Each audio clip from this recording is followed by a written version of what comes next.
जो इंजीनियरिंग में काफ़ी एक महत्वपूर्ण सब्जेक्ट है और इलेक्ट्रिकल इंजीनियरिंग के लिहाज से अगर हम बात करें तो एक कड़ी है जो इलेक्ट्रिकल और इलेक्ट्रॉनिक्स दोनों को आपस में जोड़ने का काम करता है।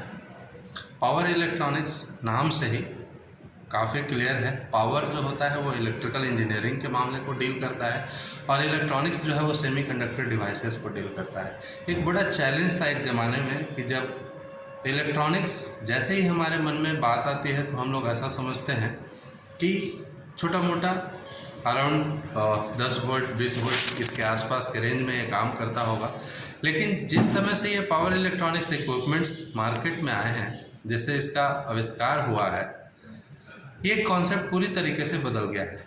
जैसे सेमीकंडक्टर डिवाइसेस हैं लेकिन इनका वोल्टेज रेटिंग, करंट रेटिंग, ये सारा इलेक्ट्रिकल इंजीनियरिंग के हिसाब से होने लगा है। जैसे इसमें एक छोटी सी एलिमेंट है, ऐसे तो इसको थायरिस्टर फैमिली का नाम दिया जाता है, लेकिन उसमें एक जो कहें तो अगर जैसे घर का कोई एक मुखिया है जो उसी के नाम से पूरा घर परिवार जाना जाता है, तो उसी में एक एलिमेंट जुड़ कर आता है और उसका नाम है SCR, जिसका नाम सिलिकॉन कंट्रोल रेक्टिफायर है। मैंने शॉर्ट फॉर्म बताया था SCR और उसका full form silicon control rectifier है। जैसे आप आम दिनों में, मैं एक छोटा सा उदाहरण पेश करूंगा, बताना चाहूँगा। जैसे आज के 10 साल पहले जो हम अभी फ़ैन रेगुलेटर्स की चर्चा करते थे वो रेसिस्टेंस बेस्ड होता था और वो काफ़ी बल्कि साइज का होता था, बड़ा होता था। लेकिन जब से पावर इलेक्ट्रॉनिक्स इक्विपमेंट्स का हम इस्तेमाल करने लगे, उसका साइज काफ़ी रिड्यूस हो गया और काफ़ी आसान हो गया हमें किसी भी डिवाइसेस को कंट्रोल करना। जैसे सिंपल सी बात करें, ट्रेन में जो मोटर लगा हुआ है या फिर जो आपके घरों में मोटर्स लगा हुआ है तो उसके स्पीड को कैसे रेगुलेट करना है, तो that is quite easy by the help of power electronics devices. और उसका छोटा सा उदाहरण जो आप अपने दैनिक जीवन में इस्तेमाल करते हैं, जो आपके घरों में इन्वर्टर लगा हुआ है, वो कहीं ना कहीं पावर इलेक्ट्रॉनिक्स का ही देन है। इसमें बेसिकली आप देखते हैं कि पावर इलेक्ट्रॉनिक्स किस तरीके से आकर हमारे लिए एक महत्वपूर्ण कड़ी बन गई है और हम उसे अपने दैनिक जीवन में कैसे इस्तेमाल कर रहे हैं। अब आज इनफैक्ट जिस तरीके का पावर सप्लाई और उस तरीके का कंट्रोल जो हमें पावर इलेक्ट्रॉनिक्स प्रोवाइड करा रहा है, वो एक इलेक्ट्रिकल इंजीनियरिंग में और हमारे जीवन के लिए काफ़ी आसान हो गया है, जो हमें बहुत, जैसे एक छोटा सा अगर हम बात करें पावर इलेक्ट्रॉनिक्स डिवाइसेस में, जैसे हम पहले AC को स्टेप अप और स्टेप डाउन कर पाते थे, लेकिन अगर हमें DC को स्टेप अप और स्टेप डाउन करना होता तो हम कैसे कर पाते? तो उस चीज़ से पहले हम उस DC को AC में कन्वर्ट करते थे और फिर उसे स्टेप अप या स्टेप डाउन करते थे। लेकिन जब से पावर इलेक्ट्रॉनिक्स डिवाइस एक चॉपर आया तो हम लोग डायरेक्टली DC को स्टेप अप और स्टेप डाउन कर सकते हैं। ये बहुत बड़ा चीज़ है। जैसे हम DC सिस्टम कहीं पे लगा के रखें और हमें उसका वेरिएबल आउटपुट चाहिए था, लेकिन हमें पहले के ज़माना में ये संभव नहीं था, लेकिन पावर इलेक्ट्रॉनिक्स डिवाइस के कारण ये संभव हो गया, जिसका नाम बाद में DC ट्रांसफार्मर के भी रूप में लोग कहने लगे।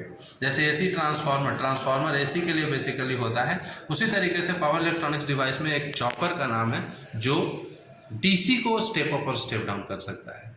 इसके साथ साथ और भी बहुत सारी कड़ियाँ हैं जिसमें हम लोग जिसमें single phase, half wave converter, full wave converter, 3 face converter, और इसके अलावा साथ साथ जैसे CRO कैथोड रे ऑसिलोस्कोप और डिजिटल ऑसिलोस्कोप DSO के नाम से हम लोग जानते हैं। डिजिटली हम इन सब का वेरिफिकेशन करते हैं और इस लैब में बच्चे ये समझ पाते हैं कि और क्या और आगे हम कर सकते हैं। लैब्स का बेसिकली खासियत बात ये होता है कि बच्चे उसी चीज़ को अपने सिलेबस में पढ़ते हैं और इसका और क्या एडवांस फॉर्म हम लोग कर सकते हैं, बाद में इसको और हम कैसे सुधार सकते हैं और हम इसमें क्या इन्हांस कर सकते हैं। Because nowadays the peoples are moving towards innovation, invention से इनोवेशन की तरफ आज ज़्यादा लोग मूव कर रहे हैं। इसके पीछे वजह है, रीज़न है। इन्वेंशन और इनोवेशन अगर आप बात करेंगे तो एक स्मॉल डिफरेंस है कि हम अगर बॉक्स से बाहर सोचते हैं, मतलब thinking out of box, that is innovation. तो आज के डेट में आप देखते हैं कोई भी चीज़, छोटी छोटी चीज़ों को कैसे हम अपने कन्वीनियंट, अपने इजी के हिसाब से, अपने मीन्स के हिसाब से कैसे हम उसको कन्वर्ट किए जा रहे हैं। जैसे आप एक छोटी सी उदाहरण आप देखिए, पहले के दिन में हम लोग 100 वाट्स का एक बल्ब इस्तेमाल करते थे। आज पूरे घर में भी जो हम बल्ब इस्तेमाल करते हैं शायद वो 100 वाट ना पूरा हो पाए। तो कहीं ना कहीं ये पावर इलेक्ट्रॉनिक्स डिवाइसेस के आने की वजह से आसानी से हम जो भी मार्केट में जो भी मोटर्स हैं उनका हम स्पीड आसानी से कंट्रोल कर सकते हैं bye adjusting a simple knob. जैसे आप रेडियो में आप क्या करते थे, आसानी से आप चैनल को चेंज कर पाते थे।